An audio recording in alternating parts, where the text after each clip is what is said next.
Study IQ IAS, अब तैयारी हुई अफोर्डेबल। नमस्कार दोस्तों सबसे पहले आप इस पिक्चर को ध्यान से देखिए। इस पिक्चर के अंदर आपको ये जो बड़ा सा शिप दिख रहा है, ये बेसिकली चाइना कोस्ट गार्ड है और यहां पर छोटा सा ये बोट दिख रहा होगा, ये फिलीपींस का बोट है। सोच के देखिए, चाइना का जो शिप है किस तरीके से यहां पर वाटर कैनन के माध्यम से जो फिलीपींस बोट है उसके ऊपर प्रहार कर रहा है। यह साफ दिखाता है कि कैसे चाइना साउथ चाइना सी के अंदर काफी एग्रेसिव हो गया है। इस पूरे मामले के बीच भारत के पर्सपेक्टिव से एक बड़ी खबर आई है, क्योंकि भारत ने अपना जो वॉरशिप है उसको मनीला में डॉक किया है। तो इसके बारे में हम डिटेल से जानेंगे कि एग्जैक्टली हो क्या रहा है, भारत क्यों इसमें पार्टिसिपेट कर रहा है, यहां पर ये इतना मायने क्यों रखता है, ये इंसिडेंट के बारे में भी हम जानेंगे डिटेल से। काफी कुछ जानने को है, चलिए आगे बढ़ते हैं। लेकिन उससे पहले ध्यान रखिएगा, आप में से जो भी लोग यूपीएससी की तैयारी कर रहे हैं, तो हमारा 18 दिसंबर से प्रीलिम्स क्रैक करने के लिए जो बैच है SIP plus, that is success in prelims plus का प्रोग्राम, जिसके तहत आपकी प्रीलिम्स की पूरी तैयारी, जो पूरा रिवीजन, जो टेस्ट सीरीज, मतलब आपको प्रीलिम्स क्रैक कराने में पूरी मदद स्टडी IQ करेगा। सिंपली आपको हमारे वेबसाइट ऐप पर जाना है या फिर कमेंट सेक्शन में इसका लिंक है और यूज करना है कोड अंकित लाइव, ताकि आपको मैक्सिमम डिस्काउंट मिले और आप इस बैच के अंदर एनरोल करा पाए। अगर मान लीजिए आपको पूरी यूपीएससी की तैयारी करनी है, प्रीलिम्स, मेंस, इंटरव्यू, तो ये वाला जो GS फाउंडेशन बैच है वो हमारा 22 दिसंबर से स्टार्ट हो जाएगा। और इसके अलावा अगर आप MCQs अटेम्प्ट करना चाहते हैं तो मेरे इंस्टा पेज पर जा सकते हैं, वहां पर स्टोरीज में जितने भी MCQs हैं उसको आप अटेम्प्ट कर पाएंगे। चलिए शुरुआत करते हैं और सबसे पहले ये देखते हैं कि एग्जैक्टली क्या हुआ है। देखिए, जैसा कि मैं आपको स्टार्टिंग में बता रहा था कि फिलीपींस और चाइना की जो नेवी है उसके बीच में एक बड़ा स्टैंड ऑफ देखने को मिला है और इसी बीच भारत ने गुडविल विजिट के तहत अपना जो वॉरशिप है INS कदमत, जो कि भारतीय नेवी का Kamorta class anti submarine warfare corvette है, और इसको भेजा है 2 दिन के विजिट पर। और मैं आपको बता दूं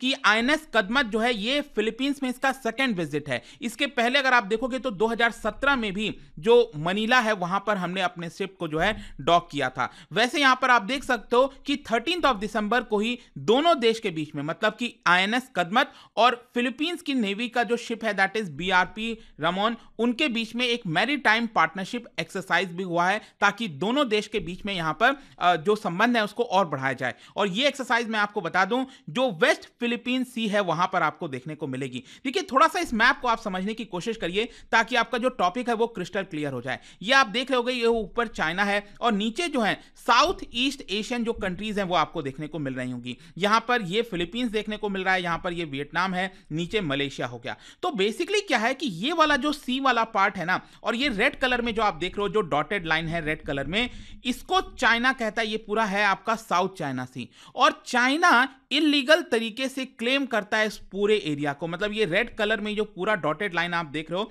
इसको 9 डैश लाइन भी कहा जाता है। तो ये चाइना क्लेम करता है कि ये पूरा एरिया उसका है, जो कि आपको पता ही है कि अगर आप इंटरनेशनल लॉ के हिसाब से देखोगे तो मैक्सिमम आपका जो एरिया है वो होना चाहिए आपके टेरिटोरियल, मतलब कि ये जो टेरिटरी है, आपका जो लैंड है, वहां से मैक्सिमम 200 नॉटिकल माइल्स तक ही आपका एरिया हो सकता है, उससे ज्यादा आप क्लेम नहीं कर सकते।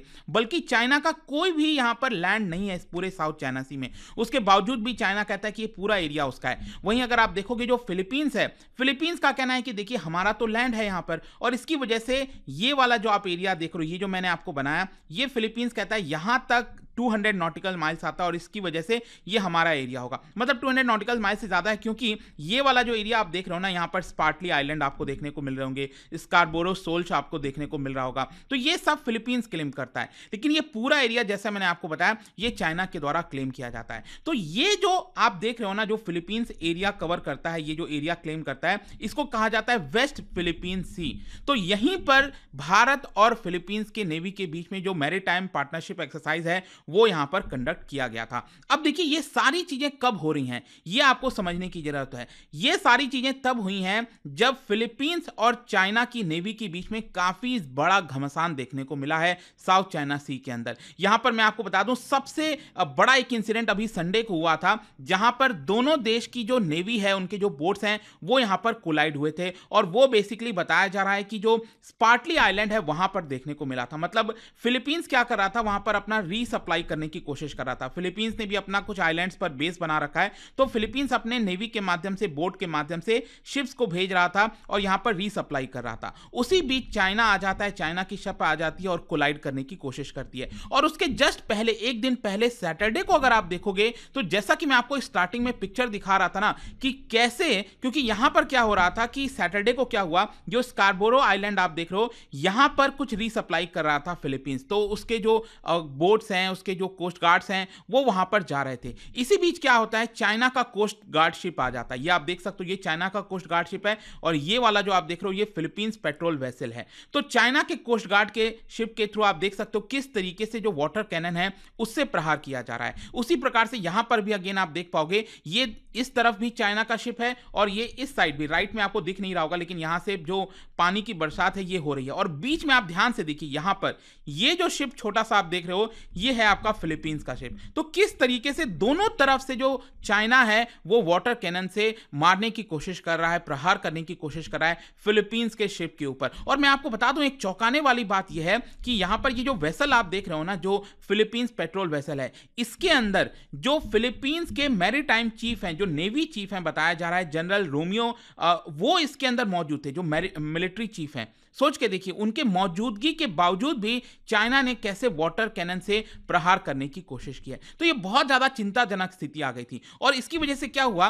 कि यहां पर बेसिकली जो बोट का इंजन है फिलीपींस का, वो फेल हो गया था वाटर कैनन से प्रहार करने की वजह से। और इसलिए आप इस पिक्चर में आप ध्यान से देखोगे तो फिलीपींस अपने पेट्रोल वेसल से ये जो बोट है उसको टो कर रहा है। ये आप देख सकते हो, रस्सी के माध्यम से इसको टो किया जा रहा है, यहां पर मतलब लाया जा रहा है वापस से, क्योंकि उसका इंजन फेल हो गया था। और इसी को देखते हुए फिलीपींस ने जो चाइनीज एम्बेसडर हैं फिलीपींस के अंदर, उनको समन किया, उनको बुलाया और शिकायत दर्ज की कि देखिए आप ऐसा कैसे कर सकते हैं। खैर, चाइना तो इसको मानने वाला नहीं है, लेकिन अब क्वेश्चन ये है कि भारत ने अपने जो वॉरशिप भेजा है फिलीपींस में, इसका ये इतना मायने क्यों रखता है? देखो, यहां पर सबसे इंपॉर्टेंट है कि पहले भारत इतना एग्रेसिव नहीं हुआ करता था। भारत की दोस्ती फिलीपींस के साथ है, लेकिन यहां पर अगर चाइना परेशान कर रहा है फिलीपींस को, तो भारत ने एक साफ साफ दिखाया है कि there is a regional dynamic shift, मतलब कि अब हम यहां पर प्रेशर में काम नहीं करेंगे, हम अपीजमेंट की पॉलिसी नहीं अपनाएंगे, हम यहां पर डायरेक्टली चीजों को कन्फ्रंट करेंगे। और आपको समझना है कि आईएनएस कदमत का विजिट करना, it is not just symbolic. यहां पर दोनों देश के बीच में मिलिट्री जो पार्टनरशिप है, ड्रिल है, वो भी कंडक्ट की गई है। तो यह दिखाता है कि भारत ने एक तरफ से इशारा किया है कि हम फिलीपींस के साथ खड़े हैं। और साथ ही साथ आपको पता ही है कि साउथ चाइना सी आज के डेट में जियोपॉलिटिकल टेंशंस का फोकल पॉइंट बन गया है, क्योंकि चाइना जिस तरह से एग्रेसिव तरीके से पूरे एरिया को क्लेम कर रहा है, इसकी वजह से जो नेबरिंग कंट्रीज हैं, चाहे वियतनाम की बात करिए, फिलीपींस की बात करिए, मलेशिया हो गया, ये सब कहीं ना कहीं चाइना से इस चीज को लेकर परेशान है। और इसी की वजह से अगर आप देखिए तो भारत ने यहां पर कुछ बयान भी दिया है। भारत के जो एम्बेसडर हैं फिलीपींस में, शंभू कुमारन, उनकी तरफ से बयान आया है कि Indo Pacific region holds considerable importance for India. और साथ ही साथ ये तब हुआ है जब यहां पर फिलीपींस और चाइना के बीच में भिड़ंत देखने को मिली है। इसके अलावा उन्होंने हाईलाइट भी किया दोनों देश की जो पार्टनरशिप है कैसे यहां पर डेमोक्रेटिक वैल्यूज पर बनी हुई है, ना कि चाइना की तरह जहां पर अथॉरिटेरियन रिजीम आपको देखने को मिलती है। और सिर्फ यही नहीं, यहां पर अगर आप ध्यान से देखोगे उनके स्टेटमेंट को, तो उन्होंने कहा है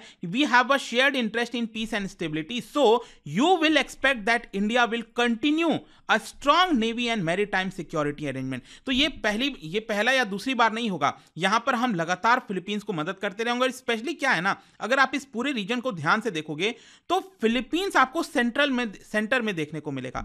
ये जो पूरा इंडो पैसिफिक का रीजन है, यहां पर ऊपर जापान के साइड हो गया, ये इधर आपका कोरिया वगैरह हो गया, नीचे आपको पता ही है इंडोनेशिया और बाकी के देश हैं, तो बीच में आपको एग्जैक्टली सेंटर में जो है फिलीपींस देखने को मिलता है। तो उस पूरे कॉन्फ्लिक्ट में सबसे ज्यादा जो टेंशन है वो एक्चुअली चाइना और फिलीपींस के बीच में ही देखने को मिल रही है। इसी की वजह से भारत चाहता है कि यहां पर जो भी कुछ हो वो रूल बेस्ड ऑर्डर के तहत। और रूल बेस्ड क्या कहता है कि चाइना का यहां पर कोई भी क्लेम नहीं होना चाहिए, लेकिन चाइना जबरदस्ती अपने शिप्स को लगातार तैनात करके रखता है। इनफैक्ट खबरें ये भी आई हैं कि उसने आर्टिफिशियल आइलैंड भी यहां पर बनाया है और उसको क्लेम करने की कोशिश की है, ताकि उस आर्टिफिशियल आइलैंड से अपना जो एरिया है, जो साउथ चाइना सी है, उसको एक तरह से क्लेम कर सके। तो ये सारी चीजें आपको देखने को मिल रही है। अब देखते हैं आगे किस तरह से चीजें टर्न आउट होती हैं यहां पर। बट आई होप कि इस टॉपिक के बारे में आपको अच्छे से समझ में आ गया होगा क्या चल रहा है। जाने से पहले एक इंटरेस्टिंग क्वेश्चन, हम फिलीपींस की बात कर रहे हैं क्योंकि क्या आप बता सकते हो 19th सेंचुरी तक फिलीपींस में किसका फॉरेन पावर जो है, कौन फॉरेन पावर रूल किया करता था?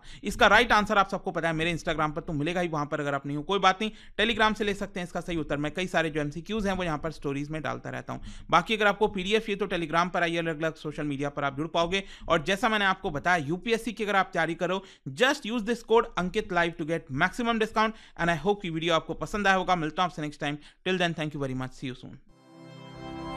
स्टडी IQ IAS, अब तैयारी हुई अफोर्डेबल।